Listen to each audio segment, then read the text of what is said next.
سورہ نور کی آیت نمبر 11، سورہ نور کا دوسرا رکوع اور 18ویں پارے کا 8واں رکوع۔ اللہ رب العالمین نے ارشاد فرمایا، ان الذین جاؤوا بالافک عصبۃ منکم، بے شک وہ کہ یہ بڑا بہتان لائے ہیں تمہیں میں سے ایک گروہ ہے۔ اس آیت کریمہ میں ایک بڑے بہتان کا ذکر ہے۔ فرمایا جن لوگوں نے بڑا بہتان لگایا ہے یہ وہ لوگ ہیں جو منافق ہیں اور مسلمانوں کے درمیان گھسے ہوئے ہیں۔ بڑے بہتان سے مراد حضرت ام المومنین عائشہ صدیقہ رضی اللہ تعالی عنہا پر تہمت لگانا ہے۔ سن 5 ہجری میں غزوہ بنی مصطلق سے واپسی کے وقت قافلہ مدینہ منورہ کے قریب ایک جگہ پر رکا۔ قریب مدینہ قافلہ ایک پڑاؤ پر ٹھہرا تو ام المومنین حضرت عائشہ صدیقہ رضی اللہ تعالی عنہا ضرورت کے لیے کسی گوشے میں تشریف لے گئیں۔ وہاں آپ کا ہار ٹوٹ گیا، اس کی تلاش میں مصروف ہو گئیں۔ ادھر قافلے نے کوچ کیا، قافلہ روانہ ہو گیا اور آپ کا محمل شریف اونٹ پر کس دیا گیا۔ محمل اونٹ کے اوپر جو کجاوا رکھا جاتا ہے، جو ڈولی ٹائپ کا ہوتا ہے جس میں چاروں طرف پردے لگے تھے، وہ آپ کا محمل شریف اٹھا کر اونٹ پہ رکھ دیا گیا اور اسے کس دیا گیا۔ اٹھانے والوں کو یہ خیال گزرا کہ ام المومنین اس کے اندر جلوہ افروز ہیں۔ قافلہ چل دیا۔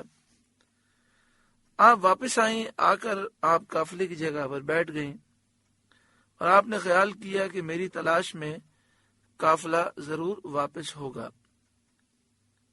قافلے کے پیچھے گری پڑی چیز اٹھانے کے لیے ایک صاحب رہا کرتے تھے۔ نبی اکرم صلی اللہ علیہ وآلہ وسلم کی عادت کریمہ یہ رہی کہ جب بھی کہیں سے کوئی قافلہ کوچ کرتا تو آپ ایک صاحب کو، ایک شخص کو مقرر فرماتے کہ وہ اس جگہ پر جائیں جہاں سے قافلہ اٹھا ہے اور اس کی تلاشی لیں، کوئی چیز رہ گئی ہو تو وہ اٹھا کے آئیں، اور پھر وہ قافلے کے پیچھے پیچھے آتے کہ اگر چلتے چلتے بھی کوئی چیز گر جائے تو وہ اسے اٹھا لے۔ اس موقع پر حضرت صفوان رضی اللہ تعالیٰ عنہ اس کام پر تھے۔ جب وہ آئے اور انہوں نے آپ کو دیکھا، بلند آواز سے انہوں نے کہا، انا للہ و انا الیہ راجعون۔ تو حضرت عائشہ صدیقہ رضی اللہ تعالی عنہا نے کپڑے سے پردہ کر لیا اور اپنے چہرے کو چھپا لیا۔ انہوں نے اپنی اونٹنی بٹھائی۔ حضرت عائشہ صدیقہ رضی اللہ تعالی عنہا اس پر سوار ہو کر لشکر میں پہنچی۔ منافقین جن کے دل گندے تھے، منافقین سیاہ باطن نے اوہام فاسدہ پھیلائے، جھوٹے الزامات لگائے اور آپ کی شان میں بدگوئی شروع کی، گستاخیاں شروع کی۔ بعض مسلمان بھی ان کے فریب اور دھوکے میں آ گئے اور ان کی زبان سے بھی کوئی کلمہ بے جا سرزد ہوا، ایسا جملہ نکل گیا کہ جو نہیں نکلنا چاہیے تھا۔ ام المومنین حضرت عائشہ صدیقہ رضی اللہ تعالی عنہا بیمار ہو گئیں اور 1 ماہ تک بیمار رہیں۔ اس زمانے میں انہیں اطلاع نہ ہوئی کہ ان کی نسبت منافقین کیا بک رہے ہیں۔ ایک روز ام مستح سے انہیں یہ خبر معلوم ہوئی اور اس سے آپ کی بیماری اور بڑھ گئی۔ اس صدمے میں اس طرح روئیں کہ آپ کا آنسو نہ تھمتا تھا اور نہ ایک لمحے کے لیے نیند آتی تھی۔ اس حال میں سید عالم صلی اللہ علیہ وآلہ وسلم پر وحی نازل ہوئی اور حضرت ام المومنین حضرت عائشہ صدیقہ رضی اللہ تعالی عنہا کی طہارت میں پاکیزگی میں یہ آیتیں اتری، اور آپ کا شرف اور مرتبہ اللہ تعالیٰ نے اتنا بڑھایا کہ قرآن کریم کی بہت سی آیات میں آپ کی طہارت، پاکیزگی اور فضیلت بیان فرمائی گئی۔ اس دوران آیات اترنے سے پہلے سید عالم صلی اللہ علیہ وآلہ وسلم نے برسر ممبر بقسم فرما دیا تھا۔ ممبر پر جلوہ افروز ہو کر قسم کھا کر آپ نے ارشاد فرمایا، مجھے اپنے اہل کی پاکی اور خوبی بالیقین معلوم ہے۔ یعنی آپ نے فرمایا کہ میں یقین کے ساتھ ہی جانتا ہوں کہ میرے گھر والے پاک ہیں اور حضرت عائشہ پر جتنے الزامات ہیں وہ جھوٹے ہیں۔ پھر آپ نے فرمایا، جس شخص نے میرے گھر والوں کے بارے میں بدگوئی کی ہے اس کی طرف سے میرے پاس کون معذرت پیش کر سکتا ہے؟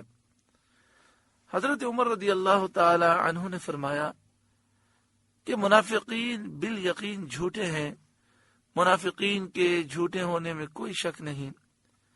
ام المومنین بالیقین پاک ہیں، ان کے پاک ہونے میں کوئی شک نہیں۔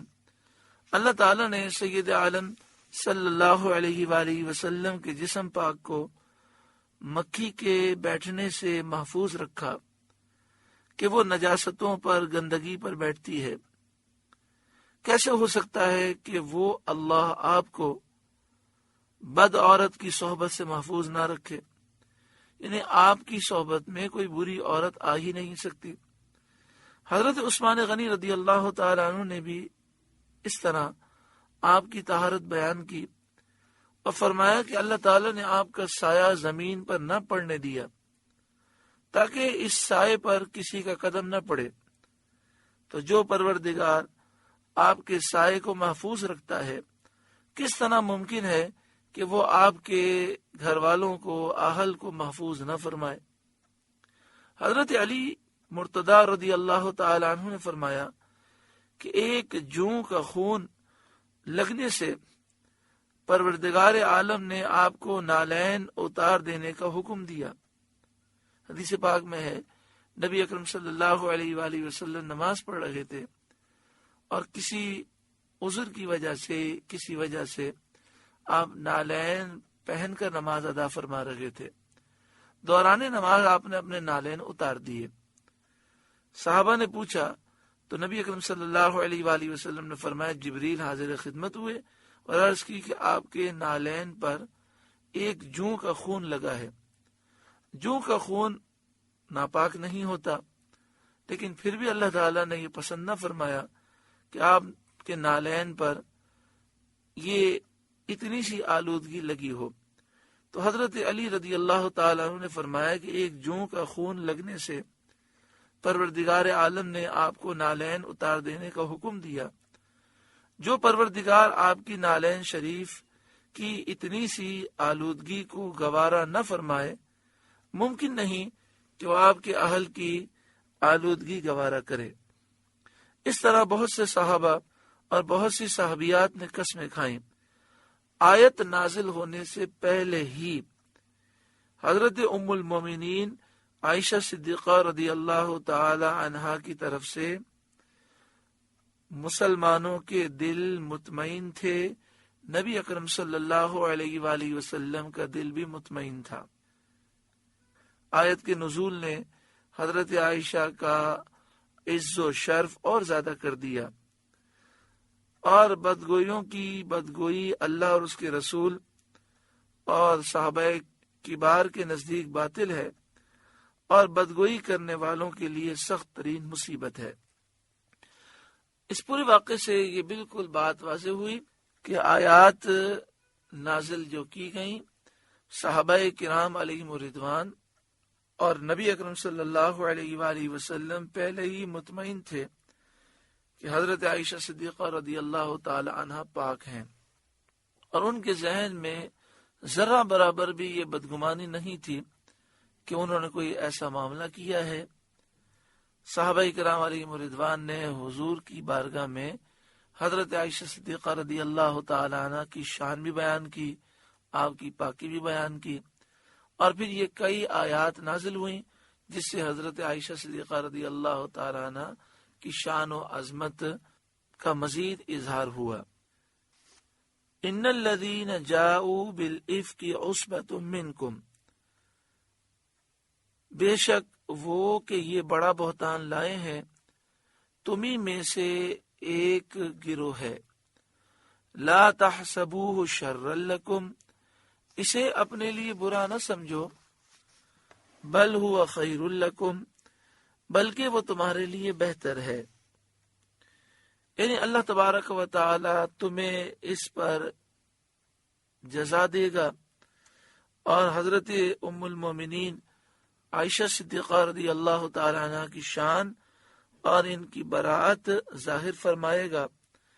چنانچہ اس برات میں اللہ نے 18 آیتیں نازل فرمائیں، بعض کہتے ہیں 17 آیات نازل ہوئیں، بعض اور تعداد بیان کرتے ہیں، لیکن اعلی حضرت امام اہل سنت امام احمد رضا علیہ رحمہ کے خلیفہ صدر افاضل حضرت علامہ سید نعیم الدین مراد آبادی علیہ رحمہ نے تفسیر خزانہ العرفان میں لکھا، چنانچہ اس برات میں اللہ نے 18 آیتیں نازل فرمائیں۔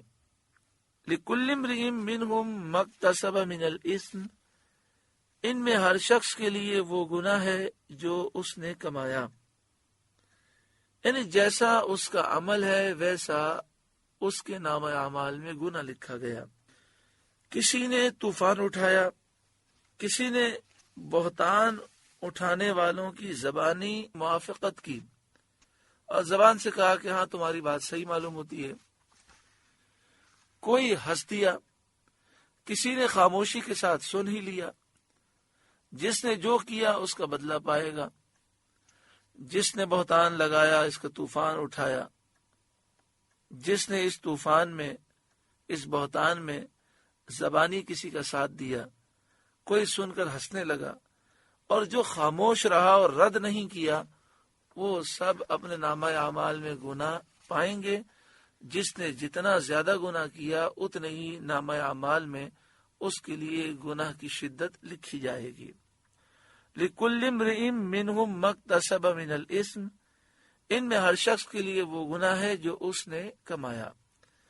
وَالَّذِي تَوَلَّى كِبْرَهُ مِنْهُمْ لَهُ عَذَابٌ عَظِيمٌ، اور ان میں وہ جس نے سب سے بڑا حصہ لیا اس کے لیے بڑا عذاب ہے۔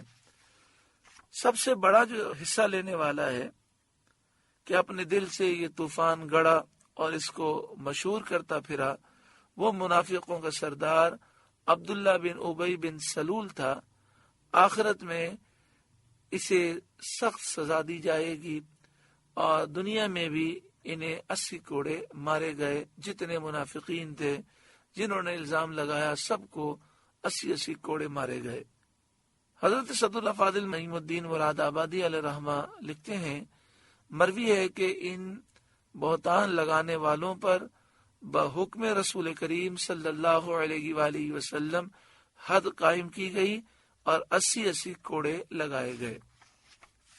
لولا اذ سمعتموه ظن المؤمنون والمؤمنات بانفسهم خیرا، کیوں نہ ہوا جب تم نے اسے سنا تھا کہ مسلمان مردوں اور مسلمان عورتوں نے اپنوں پر نیک گمان کیا ہوتا، یعنی اس میں مذمت کی جا رہی ہے ان لوگوں کی کہ جنہوں نے نیک گمان نہیں کیا اور دل میں جن کے خیال برے آئے ان کی مذمت کی گئی، اور جن لوگوں نے خاموشی اختیار کی ان کی بھی مذمت کی گئی، کیونکہ مسلمان کو یہی حکم ہے کہ مسلمان کے ساتھ نیک گمان کرے اور بدگمانی ممنوع ہے۔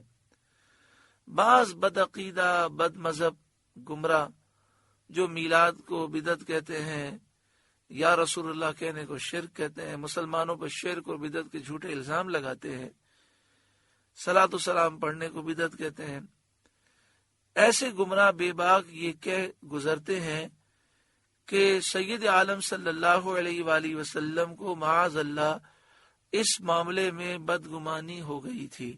توبہ استغفر اللہ۔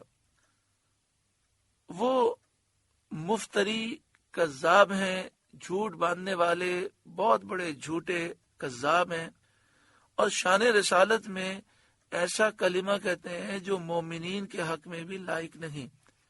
یعنی اس آیت کریمہ میں تو یہ فرمایا جا رہا ہے کہ مومن کو یہ حق ہی نہیں بنتا کہ وہ کسی مسلمان مرد یا عورت کے بارے میں بدگمانی کرے۔ تو رسول اللہ کیسے کر سکتے ہیں بدگمانی؟ اللہ تعالیٰ مومنین سے فرماتا ہے کہ تم نے نیک گمان کیوں نہ کیا؟ تو کیسے ممکن تھا کہ رسول کریم صلی اللہ علیہ وآلہ وسلم بدگمانی کرتے؟ اور حضور صلی اللہ علیہ وآلہ وسلم کی نسبت بدگمانی کا لفظ کہنا ہی کتنا بڑا گناہ ہے، کتنی بڑی گستاخی ہے، کتنی بڑی بے ادبی ہے۔ حضور صلی اللہ علیہ وآلہ وسلم کی نسبت بدگمانی کا لفظ کہنا بڑی سیاہ باطنی ہے۔ یہ وہی کہہ سکتا ہے جس کا دل اندر سے مردہ ہو، جو ایمان سے محروم ہو، جس کا دل اندر سے کالا ہو، خاص کر ایسی حالت میں یہ کہنا جبکہ بخاری شریف کی حدیث میں واضح الفاظ موجود ہیں کہ نبی کریم صلی اللہ علیہ وآلہ وسلم نے آیات کے نازل ہونے سے پہلے ہی فرما دیا اور قسم کے ساتھ فرمایا، قسم کھا کر فرمایا کہ میں جانتا ہوں کہ میرے اہل پاک ہیں، جیسا کہ ابھی اس سے پہلے ذکر ہوا۔ اس آیت کریمہ سے معلوم ہوا کہ مسلمان پر بدگمانی کرنا ناجائز ہے، اور جب کسی نیک شخص پر تہمت لگائی جائے تو بغیر ثبوت مسلمان کو اس کی موافقت اور تصدیق کرنا جائز نہیں۔ اول تو مسلمان کے ساتھ بدگمانی کرنا حرام ہے۔ اگر کوئی شخص کسی نیک آدمی پر تہمت لگائے، جب تک وہ ثبوت پیش نہ کرے ہمیں اس تہمت کی تصدیق ہرگز نہیں کرنی چاہیے، اور ثبوت بھی وہ ہو جو شرعی اعتبار سے صحیح ثبوت ہو۔ وَقَالُوا هَذَا إِفْكٌ مُبِينٌ، اور کہتے یہ کھلا بہتان ہے۔ یعنی مومنوں نے جب یہ سنا تو فوراً ان کو یہ کہنا چاہیے تھا کہ یہ کھلا بہتان ہے۔ تو اب بتائیے، جب مومن کو یہ حکم ہے، مومن کے لیے جائز نہیں کہ وہ خاموش رہے، تو حضور صلی اللہ علیہ وآلہ وسلم کے بارے میں اور حضرت صدیق اکبر کے بارے میں یہ جو میلاد کو بدعت کہتے ہیں، مسلمانوں پہ شرک و بدعت کے الزام لگانے والے بد عقیدہ بد مذہب ہیں، وہ نبی اکرم صلی اللہ علیہ وآلہ وسلم پر اور حضرت صدیق اکبر پر یہ الزام لگاتے ہیں کہ وہ حضرت عائشہ کے بارے میں بدگمان تھے، نعوذ باللہ من ذالک۔ یہ تو ہر مسلمان پر فرض ہے کہ جب حضرت عائشہ کے متعلق انہوں نے سنا تو اللہ فرماتا ہے کہ انہیں یہ کہنا ضروری تھا کہ یہ کھلا بہتان ہے۔ تو حضرت صدیق اکبر نے اس کے کھلا بہتان تسلیم کیا، اور پیارے آقا صلی اللہ علیہ وآلہ وسلم نے بھی اسے بہتان قرار دیا، اور آپ نے تو قسم کھا کر ارشاد فرمایا کہ میرے اہل پاک ہیں۔ وَقَالُوا هَذَا إِفْكٌ مُبِينٌ، اور کہتے یہ کھلا بہتان ہے، یعنی بالکل جھوٹ ہے، بے حقیقت بات ہے۔ لَوْلَا جَاءُوا عَلَيْهِ بِأَرْبَعَةِ شُهَدَاءَ، اس پر 4 گواہ کیوں نہ لائے؟ جن لوگوں نے یہ الزام لگایا ان پر لازمی تھا کہ وہ 4 گواہ لے کر آتے۔ فَإِذْ لَمْ يَأْتُوا بِالشُّهَدَاءِ، تو جب گواہ نہ لائے، فَأُولَئِكَ عِندَ اللَّهِ هُمُ الْكَاذِبُونَ، تو وہی اللہ کے نزدیک جھوٹے ہیں۔ وَلَوْلَا فَضْلُ اللَّهِ عَلَيْكُمْ وَرَحْمَتُهُ فِي الدُّنْيَا وَالْآخِرَةِ، اور اگر اللہ کا فضل اور اس کی رحمت تم پر دنیا اور آخرت میں نہ ہوتی، اور تم پر فضل و کرم منظور نہ ہوتا، جس میں سے توبہ کے لیے مہلت دینا بھی ہے اور آخرت میں عفو و مغفرت فرمانا بھی ہے، لَمَسَّكُمْ فِي مَا أَفَضْتُمْ فِيهِ عَذَابٌ عَظِيمٌ، تو جس چرچے میں تم پڑے اس پر تمہیں بڑا عذاب پہنچتا۔ یعنی تم نے اتنا بڑا بہتان باندھا ہے اور اس بہتان کا تم نے رد نہیں کیا، تم خاموش رکھے ہو۔ اگر اللہ تعالیٰ کا تم پر فضل اور کرم نہ ہوتا اور اللہ تعالیٰ تم پر غضب فرماتا تو تمہیں توبہ کی مہلت نہ دیتا، فوراً تم سب ہلاک ہو جاتے، اور پھر آخرت میں اللہ تعالیٰ تمہاری مغفرت نہ فرماتا۔ اس سے ام المومنین حضرت عائشہ صدیقہ رضی اللہ تعالی عنہا کی شان بھی معلوم ہوتی ہے۔ اور یہ حضرت عائشہ کا معاملہ اتنا نازک کیوں ہے اس لیے کہ حضرت عائشہ پہ تہمت لگانا رسول اللہ پہ تہمت لگانا ہے، تو اس سے حضور صلی اللہ علیہ وآلہ وسلم کی بھی شان معلوم ہوتی ہے۔ اور یہ مفسرین نے، محدثین نے یہ بات لکھی ہے کہ حضرت عائشہ صدیقہ رضی اللہ تعالی عنہا سے نبی اکرم صلی اللہ علیہ وآلہ وسلم کو خاص الفت تھے، تو جس نے بھی تاریخ میں حضرت عائشہ پر تہمت لگائی، آپ کی بے ادبی کی، دنیا ہمیشہ اسے دیکھے گی کہ وہ ذلیل و رسوا ہوا، اور انشاءاللہ آئندہ بھی ایسے لوگ ذلیل و رسوا ہوں گے۔ اِتَلَقَّوْنَهُ بِأَلْسِنَتِكُمْ، جب تم ایسی بات اپنی زبانوں پر ایک دوسرے سے سن کر لاتے تھے، وَتَقُولُونَ بِأَفْوَاهِكُمْ مَا لَيْسَ لَكُمْ بِهِ علم، اور اپنے منہ سے وہ باتیں نکالتے تھے جس کا تمہیں علم نہیں، وَتَحْسَبُونَهُ هَيِّنًا، اور اسے سہل سمجھتے تھے، آسان سمجھتے تھے، اور خیال کرتے تھے کہ اس میں بڑا گناہ نہیں، وَهُوَ عِندَ اللَّهِ عَظِيمٌ، اور وہ اللہ کے نزدیک بڑی بات ہے، یعنی بڑا جرم ہے۔ یعنی اے مسلمانوں، تم میں سے جو منافقوں کی باتوں میں آ گئے، اپنی زبان پر ایک دوسرے سے سن کر ایسی باتیں لاتے تھے، اپنے منہ سے وہ باتیں نکالتے تھے جس کا تمہیں علم نہیں، تم سمجھ رہے تھے یہ تو ہم ڈسکس کر رکھے ہیں، اس معاملے کو تم نے آسان سمجھا، حالانکہ اس طرح کی باتوں پر ڈسکس کرنا، گفتگو کرنا ہی یہ اللہ کے نزدیک بہت بڑا جرم تھا، کہ حضرت عائشہ صدیقہ رضی اللہ تعالی عنہ کی شان و عظمت اللہ تعالی کی بارگاہ میں وہ بلند ہے کہ اس معاملے پر تم نے جو کلام کیا یا کلام سن کر خاموش رہے، تم نے رد نہ کیا، تم نے بہت بڑا گناہ کیا۔ آپ ان آیات کو دیکھیں، پورے قرآن پاک میں اتنی شدت کے ساتھ مذمت کسی اور گناہ پر محسوس نہیں ہوتی جتنی اس گناہ پر شدت کے ساتھ مذمت کی گئی۔ اس سے حضرت عائشہ صدیقہ رضی اللہ تعالی عنہ کی شان و عظمت معلوم ہوتی ہے۔ وَلَوْلَا إِذْ سَمِعْتُمُوهُ قُلْتُمْ مَا يَكُونُ لَنَا أَن نَّتَكَلَّمَ بِهَذَا، اور کیوں نہ ہوا جب تم نے سنا تھا، کہا ہوتا کہ ہمیں نہیں پہنچتا کہ ایسی بات کہیں، یہ ہمارے لیے روا نہیں، کیونکہ ایسا ہو ہی نہیں سکتا۔ یعنی یہاں پھر مذمت کی گئی، جب تم نے یہ سنا تو تم نے فوراً یہ کیوں نہیں کہا کہ ایسا ہو ہی نہیں سکتا، ہمارے لیے جائز ہی نہیں کہ ہم اس طرح کی بات کریں۔ سبحانک ھذا بہتان عظیم، الہی پاکی ہے تجھے، یہ بڑا بہتان ہے۔ تمہیں سنتے ہی فوراً یہ کہنا چاہیے تھا، سبحانک، الہی تجھے پاکی ہے، یہ بڑا بہتان ہے۔ اب اس آیت کریمہ میں فرمایا گا کہ تمہیں کہنا چاہیے تھا کہ الہی تجھے پاکی ہے، اس سے کہ تیرے نبی کی حرم کو فجور سے آلودگی پہنچے۔ اے مالک، تو پاک ہے، تیرے نبی پاک ہیں، اور یہ ہو نہیں سکتا کہ تیرے نبی کے گھر والوں کو اس طرح کے گناہ کی کوئی آلودگی پہنچ سکے۔ سبحانک، تجھے پاکی ہے۔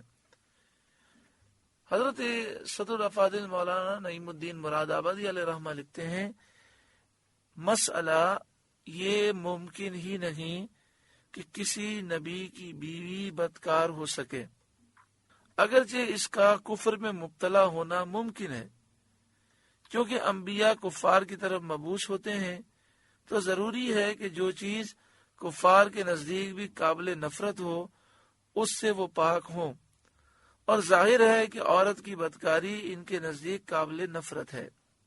تفسیر کبیر کے حوالے سے حضرت صدر افاضل علیہ رحمہ نے یہ بات لکھی، خلاصہ اس کا یہ ہے کہ نبی کی زوجہ کافرہ ہو سکتی ہے، منافقہ ہو سکتی ہے، لیکن وہ یہ گناہ میں مبتلا نہیں ہو سکتے، کیونکہ جس چیز کو کافر عیب سمجھتے ہیں، اللہ تعالیٰ نبیوں کو ان چیزوں سے محفوظ رکھتا ہے۔ تو کافروں کے نزدیک کفر تو عیب نہیں ہے، لیکن بدکاری عیب ہے، تو نبی کی زوجہ اس طرح کا معاملہ کرے یہ ممکن ہی نہیں ہے، یہ ناممکن ہے۔ اس لیے فرمایا کہ تمہیں سنتے ہی کہنا چاہیے تھا سبحانک ھذا بہتان عظیم، الہی پاکی ہے تجھے، یہ بڑا بہتان ہے۔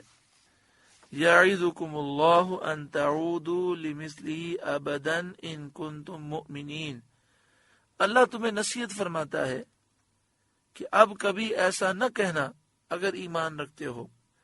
وَيُبَيِّنُ اللَّهُ لَكُمُ الْآيَاتِ، اور اللہ تمہارے لیے آیتیں صاف بیان فرماتا ہے۔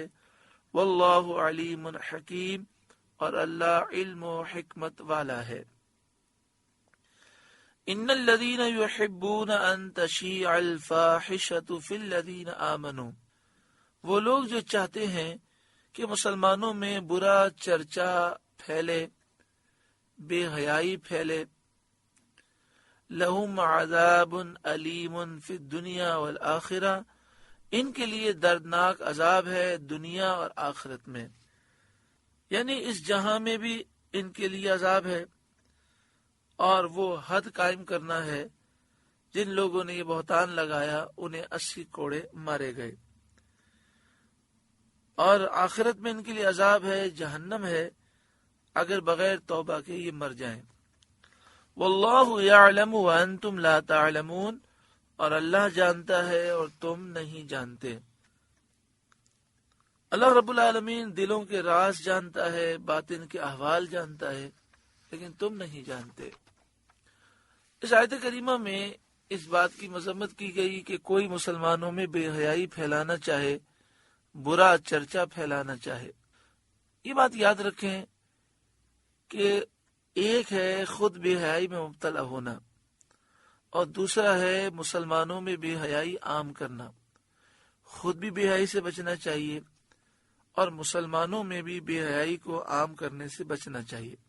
پوری کوشش ہونی چاہیے کہ ہماری وجہ سے کوئی بدنگاہی نہ کرے، ہماری وجہ سے کسی کا ذہن گندا نہ ہو۔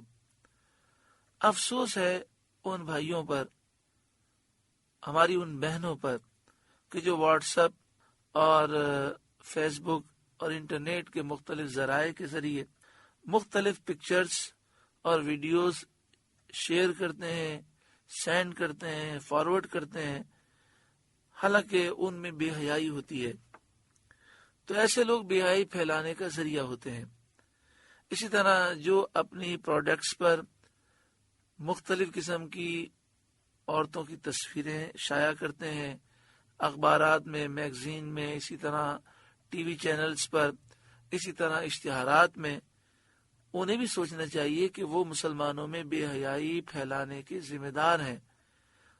اور اللہ فرماتا ہے کہ جو یہ پسند کرتے ہیں کہ مسلمانوں میں بے حیائی پھیلے، ان کی دنیا بھی برباد ہوگی اور آخرت بھی برباد ہوگی۔ خدا را اپنی جان پر رحم کریں، اور اپنی پروڈکٹ کو بڑھانے کے لیے، اپنے اشتہار کے لیے عورتوں کی تصویریں نہ شائع کریں، اس سے اپنے آپ کو بچائیں۔